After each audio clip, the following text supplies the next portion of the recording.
Gusto mo ba matuto na magluto ng simple at mura na pagkain para sa inyong pamilya? If isa ka sa mga tao na iyon na gustong matuto, then tara, samahan niyo ako magluto ng bihon gisado. So we have here chicken, cabbage, yan. Then we have soy sauce, oyster sauce, we have carrots, onion, and garlic. Then,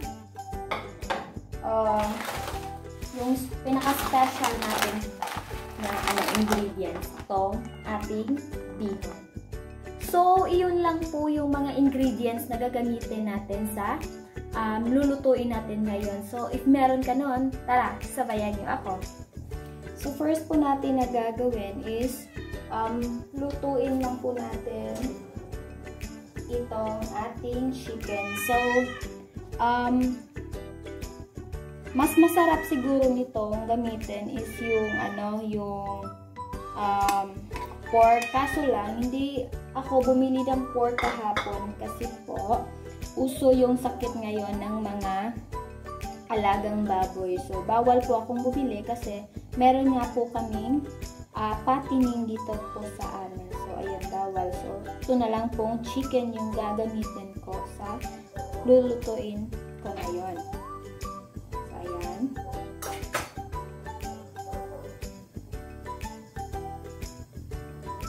Nilagyan ko lang siya ng kaunting oil para hindi siya dumikit sa pan. And para mas madali din siyang mag-golden brown. Kasi unlike dun sa pork is, yung pork na mismo yung nagbibigay ng oil sa kanya. So, yan.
Okay, ano haluin ako natin?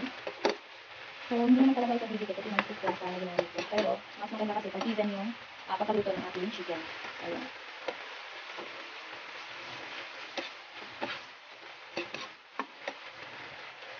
So, ito kagandahan siguro pag chicken yung ginamit mo is madali lang maluto yung chicken.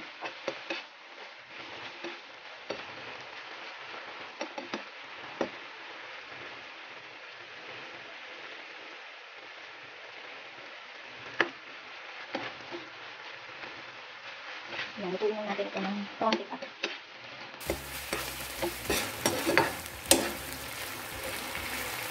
So, ayan mga baby love, sa mga hindi pa nakapag-subscribe sa akin dyan. So, paki-subscribe naman po ako please. And i-hit nyo na din po yung notification bell para maging updated po kayo sa mga panibagong upload ko po ng mga video. So, ayan, pwede na siguro ito. Then, next naman natin ilalagay ay itong ating garlic.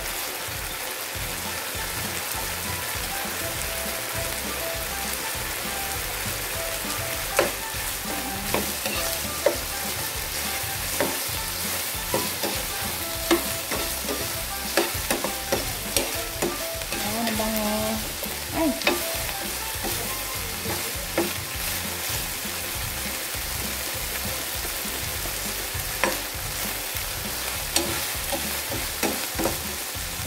after naman natin na nailagay yung ating garlic, susunod naman po natin yung ating onion.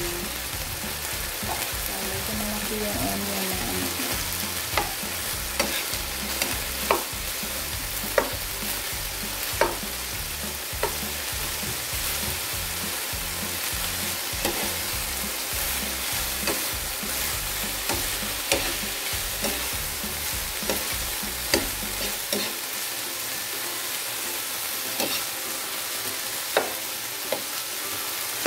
After naman ng ating onion, susunod naman natin yung ating carrot.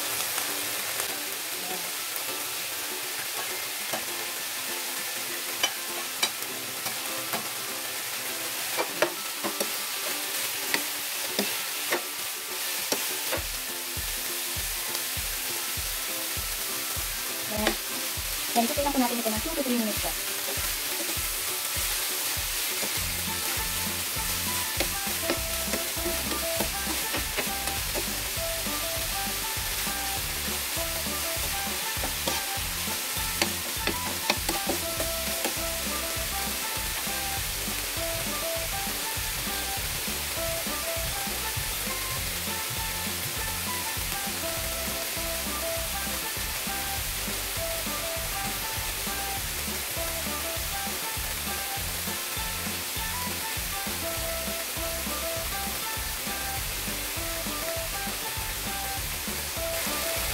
So now, let's add some black pepper. Yan.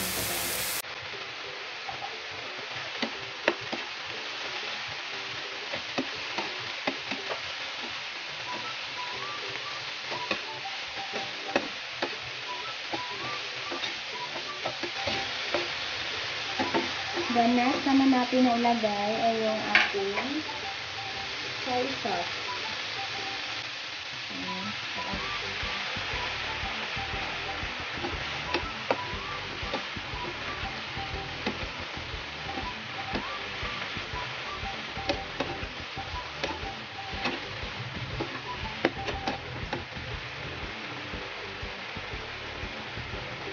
Then, next is, lagay na natin yung ating cabbage.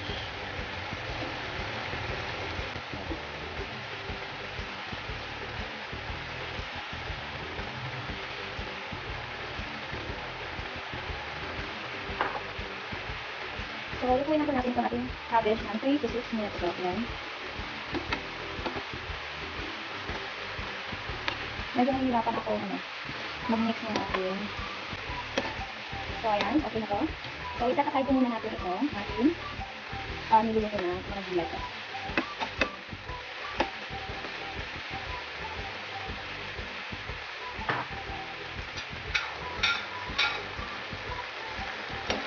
Then, iset aside na muna natin yung ating mga veggies.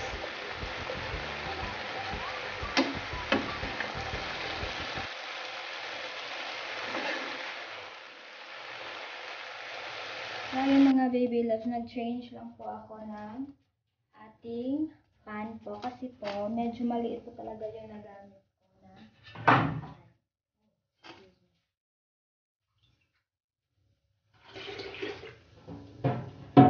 So, 7 to 8 cups of water po.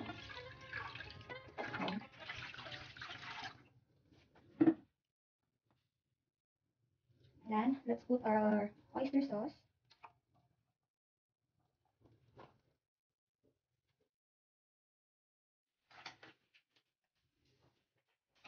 Then, let's add some soy sauce.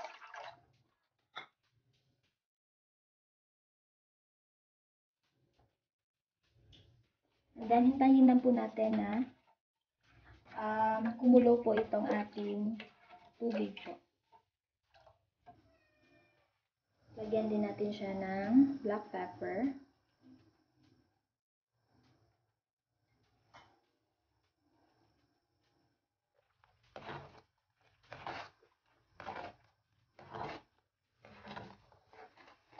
So, disclaimer po, hindi po talaga ako magaling magluto po.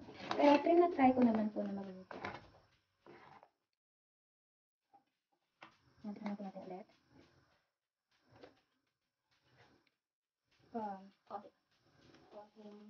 asin at konting paris.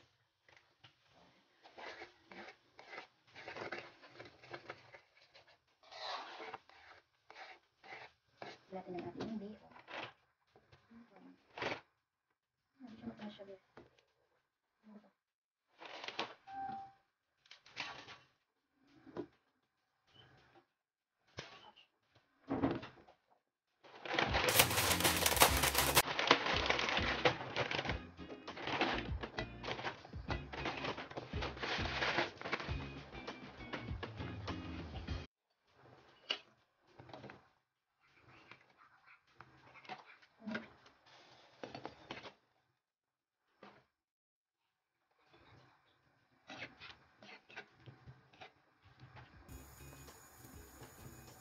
Yan, hayaan na po natin na lumambot itong ating bihon po.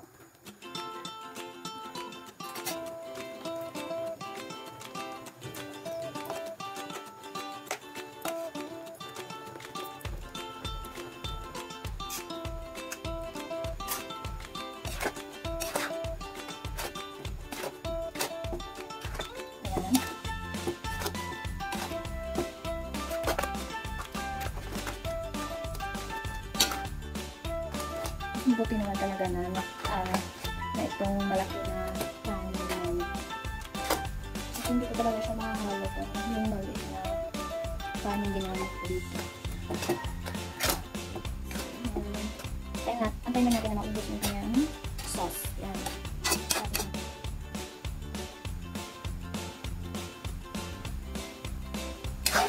Yan, pwede na siguro ito. Then, next naman natin na gagawin is ihalo dito yung ating nilutong na veggies kanina. So, halo natin. Ihalo natin.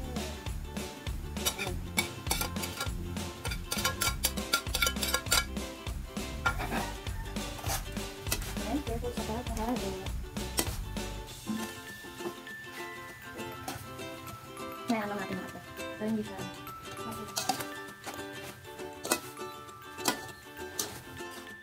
Dan ayan, luto na ang ating bihon.